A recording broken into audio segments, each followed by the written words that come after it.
നിന്നിലേക്ക് ചേരുന്ന നാൾ നിന്നോട് പറയാൻ എൻ്റെ മനസ്സിൽ ഞാൻ കോറിയിട്ടൊരു വാക്കുണ്ട്. എന്നോട് ക്ഷമിക്കുമ്മ.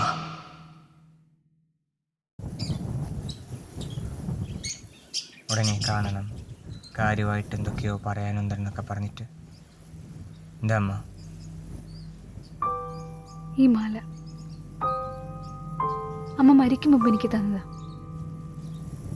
ഇതൊരാൾക്ക് മാത്രമേ കൊടുക്കുമെന്ന് അന്ന് ഞാൻ തീരുമാനിച്ചതാ.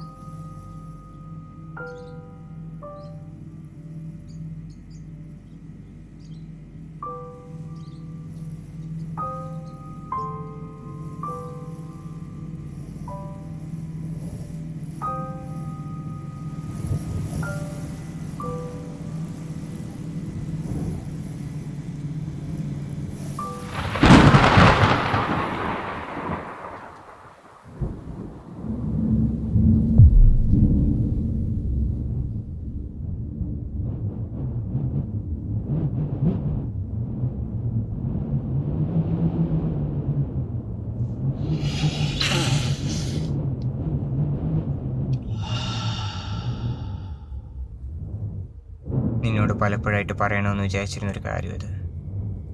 വല്ലപ്പോഴും രണ്ടെണ്ണം അടിക്കുന്നെന്ന് പറയുന്ന പോലാണ് ഇത്. എന്തിനാണ് വെറുതെ ഒക്കെ വലിച്ചു കയറ്റുന്നത്? ഇതിന്റെ സുഖമൊന്നും വേറെ തന്നെ അളിയാ. എന്ത് സുഖമാണ് നിനക്ക് കിട്ടുന്നത് ഇത് വലിച്ചു കയറ്റിയോണ്ട്? എല്ലാം മറന്നൊരു ട്രാൻസിൽ അങ്ങനെ പോകാം.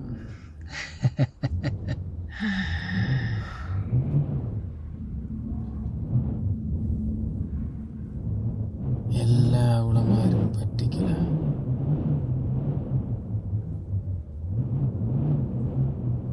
അന്ന് അവൾ എൻ്റെ കയ്യിലിട്ട മോതിരം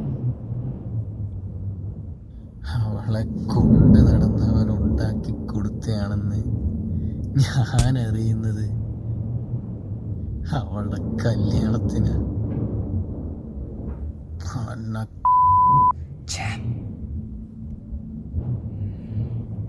എൻ്റെ അവസ്ഥ നിനക്കുണ്ടാകരുതടാ. നിന്റെ കഴുത്തി കിടക്കുന്ന മാല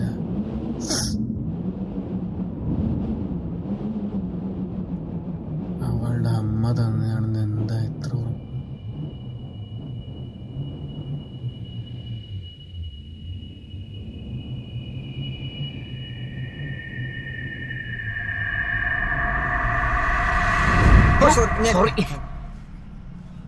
ഫെബി, കിച്ചു, എടാ എവിടെയായിരുന്നടാ നീ? ദുബായിലായിരുന്നടാ. ഇപ്പൊ നാട്ടിലുണ്ട്. കുഞ്ഞിനെ കുറച്ച് കളേഴ്സ് വാങ്ങിക്കാൻ വന്നേ. കുഞ്ഞാ? ഇതൊക്കെ എപ്പോ? കെട്ടിയൊരു കുഞ്ഞായി. കണ്ടിട്ട് കുറെ ആളായല്ലേ?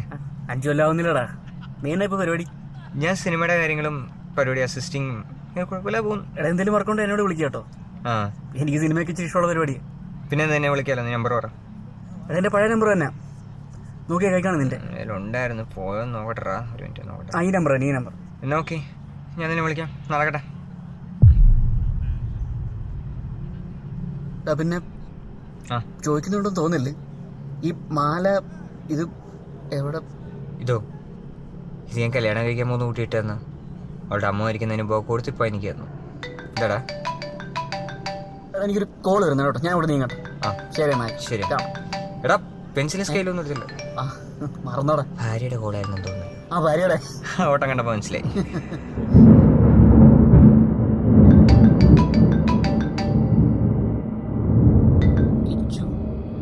കിച്ചു പറയടാ. ഫെബി, നീ എന്തിനാ മാലയെ കുറിച്ച് എന്നോട് ചോദിച്ചേ? അതൊന്നുമില്ലടാ, അത് വിട്. നിന്നെ ഇന്നലെ ഒന്നും കാണാൻ തുടങ്ങിയല്ലോ ഞാൻ. ഈ കാര്യം പറ. എടാ അതൊന്നുമില്ലടാ, നീ വിട്. കാര്യം പറ പുല്ലേ. എടാ നീ വിഷമിക്കണ്ട, ഞാൻ പറയാൻ പോകുന്നത് കേട്ടിട്ട്. നീ കെട്ടാൻ പോകുന്നത് ഞാൻ ഉദ്ദേശിക്കുന്ന ആളാണെങ്കിലേ ആ മാല ഞാൻ പണ്ടൊക്കെ കൊടുത്തേ. എന്നെ പിടിപ്പേടുകൊണ്ട് പോയതാടാ.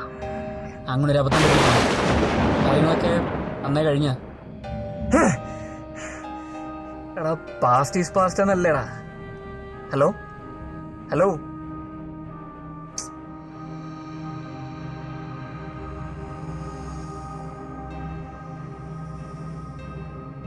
ഈ മാല അമ്മ മരിക്കുമ്പോൾ എനിക്ക് തന്നത്. ഇത് ഞാൻ ഒരാൾക്കേ കൊടുക്കുമെന്ന് അന്ന് തീരുമാനിച്ചത്. ആ മാല അവളുടെ അമ്മയുടെയാണെന്ന് എന്താണ് ഇത്ര ഉറപ്പ്?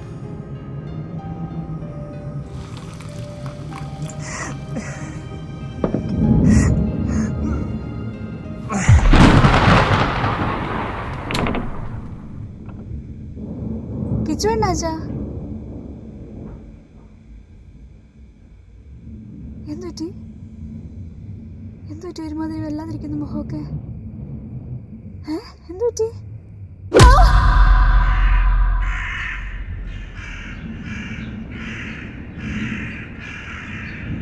വേദനിച്ചു നിനക്ക്? വേദനിച്ചു, ശരീരത്തിനല്ല മനസ്സിന്. ആരെങ്കിലും എന്തെങ്കിലുമൊക്കെ പറയുന്ന കേട്ട് ഓരോന്ന് ആലോചിച്ച് കൂട്ടിയിട്ട് എനിക്കവനെ ഒരുപാട് ഇഷ്ടമായിരുന്നു. പക്ഷേ അവന് ഞാൻ വെറും നേരുമ്പോക്ക് മാത്രം. ചേട്ടനറിയോ, എൻ്റെ മാലയും വളയടക്ക മുഴുവനും വിട്ടു തുളച്ചു. അവസാനം എന്നെ വെക്കും കൂടെ ആയപ്പോഴും ഞാൻ ബന്ധം അവസാനിപ്പിച്ച. ഈ മാല ഇതമ്മ തന്നെയാണ്. അവൻ ചോദിച്ചപ്പോഴും ഞാൻ ഈ മാല കൊടുത്തിട്ടില്ല.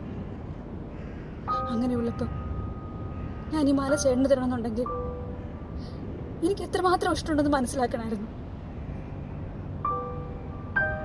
അപ്പൊ അത്രയ്ക്കൊക്കെ ഉണ്ടായിരുന്നുള്ളൂ അല്ലേ? എടോ,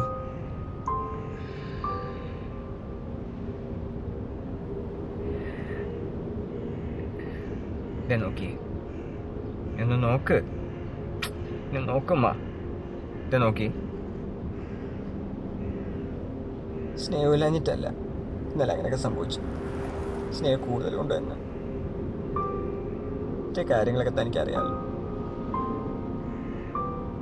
എൻ്റെ ജീവിതത്തിൽ എന്നെ ഇങ്ങനെ ആരും സ്നേഹിച്ചിട്ടില്ല തന്നെ പോലെ.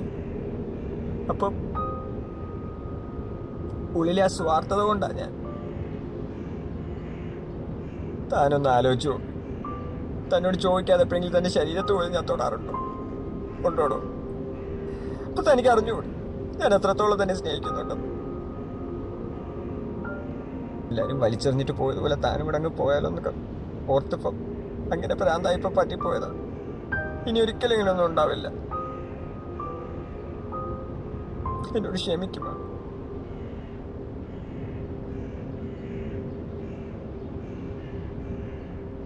നീ ഇവിടെ കിടന്ന് ചലിച്ചിട്ട് ഒരു കാര്യമാണ്. ഒരുത്തനും വരാൻ പോകുന്ന വാടാ ഇവിടെ. ഒരു പാവം പിടിച്ച പെണ്ണിന്റെ അടിനാവി ഒട്ടി കളിക്കേണ്ട വേന എന്താന്ന് നീ ഇവിടെ അറിയണം. ശ്യാം സാറെ രണ്ടിടിയും കൂടെ കൊടുത്തു ഇവനങ്ങോട്ട്. എന്താടാ നിന്റെ കഴപ്പ് ഞാൻ തീർത്തേടാ, നിന്റെ കുത്തിക്കഴപ്പ് അടങ്ങി നിരണം. മതി നിർത്ത്. അല്ല സാറേ, ഇവൻ എടോ അവൻ അവിടെ കാണാൻ കാഞ്ഞു പോയിക്കാൻ നീക്ക് സമാനം പറയോ? പിടിച്ചിരുത്താൻ നോക്കും. സംഭവിച്ച എന്താണെന്ന് ഞങ്ങൾക്ക് വ്യക്തമാണ്. നീ എന്താ ചെയ്ത് നിനക്കറിയാമോ?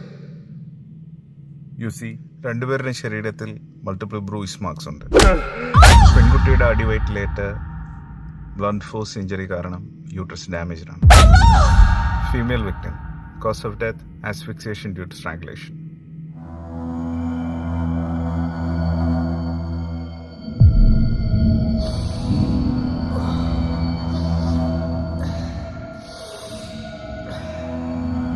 ഇതിൻ്റെ സുഖം വേറെ അളിയാ. ഒരു ട്രാൻസിൽ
ചേട്ടാ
എന്റെ കലിപ്പ് തീർന്നില്ല കൊള്ള മോൻ.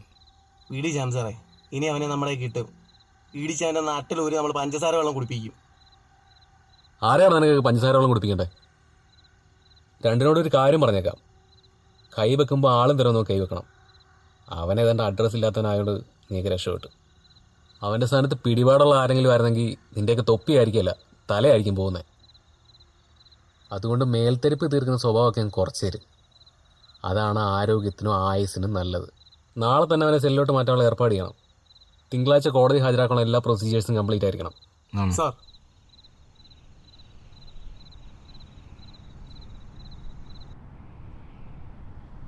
എടാ, ഇവൻ്റെ ശരീരത്തെ ചതവ് മുറിവൊന്നും ആരും അറിയത്തില്ലോ അല്ലേ? അത് സാരമില്ല സാറേ, ചെറുക്കൻ സുന്ദരനല്ലേ. അല്ലെങ്കിലും മരുന്ന് എങ്ങനെ കൊടുക്കണ്ടെന്ന് എനിക്കറിയാം സാറേ. അല്ലെങ്കിൽ രാവിലെ മെഡിക്കൽ എടുക്കാൻ പോകുമ്പോൾ രണ്ടും കൂടെ പണിയെടുത്ത് മേടിച്ചോണം. എന്നാ പോലെ സാറിനോട് അവസാനമായിട്ട് എനിക്കൊരു അപേക്ഷ. ദേവി ഇത് പറ്റില്ലെന്ന് മാത്രം പറയരുത്. ഞാൻ ഇന്നേ വരെ ആരെയും ദ്രോഹിച്ചിട്ടില്ല. കൂടെ ഉള്ളവൻ കള്ളും മയക്കുമരുന്നും ഒക്കെ തന്ന് ഏറ്റിയപ്പോൾ മനസ്സ് നിയന്ത്രിക്കാൻ പറ്റാത്തൊരു നിമിഷത്തിൽ അറിയാതെ പറ്റിപ്പോയൊരു കയ്യബദ്ധം. അവളായിരുന്നു എനിക്കല്ല. മാപ്പ് കിട്ടാത്ത തെറ്റാ ഞാൻ ചെയ്തെന്ന് എനിക്കിട്ട്. എങ്കിലും അവസാനമായിട്ട് എനിക്ക് അവളെ ഒന്ന് കാണിച്ചു തന്നു. എന്തിനാണ് അവളെ ശവം കൊടുത്തില്ല നിനക്ക്?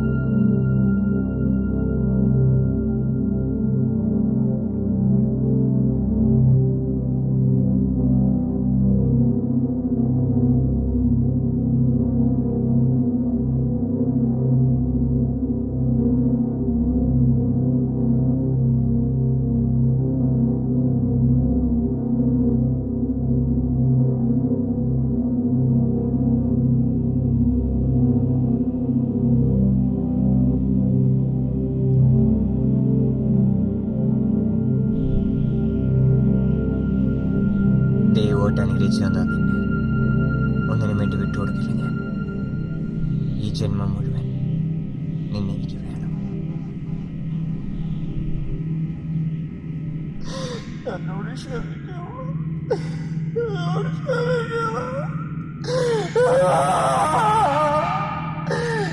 മധുര